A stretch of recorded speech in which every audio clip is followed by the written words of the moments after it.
What is the most OP build for Hapi in Fire Emblem 3 Hopes? Hapi's true power comes from her ability to completely break stun gauges. She's so good at it that I decided to give her the name Breaker of Gauges. A lot of you were expecting to see a Gremory build today using Hapi. This is not the case. In fact, the relic weapon for Hapi is useless for her. I'll explain all this as we go, but Hapi's best class is actually the Wyvern Lord. It's also very fitting that Hapi's riding a wyvern. Our weapon of choice is the Crusher. I have a feeling this weapon is going to get a lot of use as we proceed from build to build, but the reason Hapi needs this weapon is due to the two abilities, Wit Strike and Stagger. Wit Strike calculates your damage based on your magic stat, while Stagger periodically produces a stun gauge when attacking.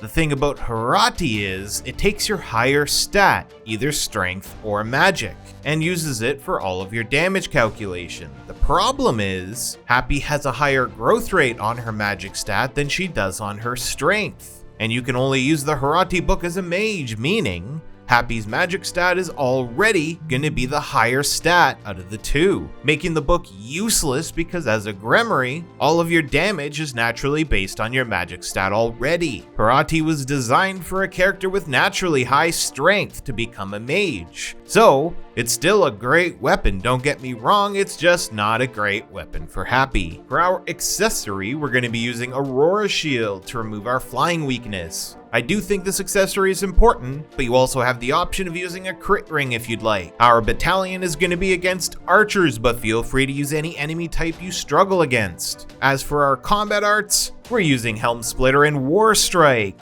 Helm Splitter gives us a damage boost against armored units while also giving us a guard break. War Strike is our heaviest hitting combat art due to being effective against all enemy types. These abilities do some very good damage, but moving on to Hapi's unique abilities, we have Nether Sigh. This ability adds a large zone in front of your strong attacks and final regular attack that you could then detonate to do dark damage. This ability lacks meaningful damage, but it does give you the ability to apply the dark status, while giving you yet another ability to damage the stun gauge. Monstrous Appeal is another cool ability. This one deals a moderate damage to a monster barrier even if you're not using the weakness. This makes Hapi the go-to unit for missions with monsters in them. The last ability, Power of Night, increases damage dealt by 50% when ordered to guard. As for our class abilities, we have Grievous Blow, which increases our crit damage, while Lance Buster gives us a 95% damage boost against lance-wielding enemies. Now, let's get into the meat of the build.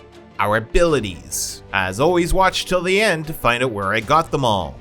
Axe Prowess boosts our damage while wielding an axe by 30%. Boost Critical boosts our crit hit chance, and Specials Master boosts our crit hit chance whenever we defeat 30 or more enemies with a single warrior special. All of this crit is the reason we chose Wyvern Lord instead of Great Knight for Hapi. Now for our stun gauge abilities. Wyvern Rider's Wisdom increases our damage to stun gauges when using class actions on our Wyvern Lord. Attacking an enemy while they're readying attack greatly boosts our stun gauge damage even further, while running Patience. Heaviest Hitter causes our strong attacks to produce the stun gauge at a high rate, and based on my testing, this applies to Nether Sigh. Also keep in mind, we periodically produce the stun gauge while attacking normally thanks to Crusher's ability. As you can see, Hapi has a lot of abilities that help her break the enemy stun gauge. Now to stop enemies from getting in our way, we're also using the Stalwart Stance ability, which prevents swords, lances, axes, and gauntlets from causing us any knockback. Serene Stance does the same thing, but for bows and tomes. This means no enemies can knock us back mid-combo, allowing us to go to town on those enemy gauges interrupted. Forethought is another strong ability that restores both the Awakening gauge and Warrior gauge when using our combat arts. And finally, we're using Death Blow. Death Blow keeps the stun gauge visible for longer. Since our whole build is built around the stun gauge, it only makes sense that we have a longer period of time to break it. As for our stats, you want to prioritize Magic and Dex, with Speed as your secondary stat. In order to do this, you want to level her with Bow Knight 40 times for the huge growth rate on Dex. Then,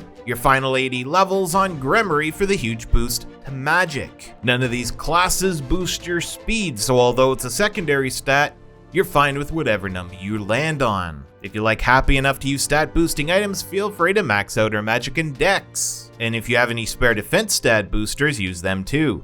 Leveling Hapi the way we did gives her a severe deficiency in defense. I believe my Hapi landed in the 50s. Our combat loop for Hapi is pretty simple. We go into battle using our combo attacks and always finish off in a heavy attack. Then we proc Nethersai whenever we get a chance. As soon as we have a chance for a critical rush, we take it, and if our dex is high enough, we will do crazy damage. Feel free to start the beginning of a new mob with one of your combat arts to force the break gauge open, but if heavy units are frequent on the map, save your Helm Splitter for them. All of these critical rushes will provide you with a fast track to warrior specials and awakening. Use your warrior specials whenever you're fighting more than 2 commanders, or if you want to use your awakening. Ideally, you want to make sure your warrior gauge is out of uses before proccing awakening.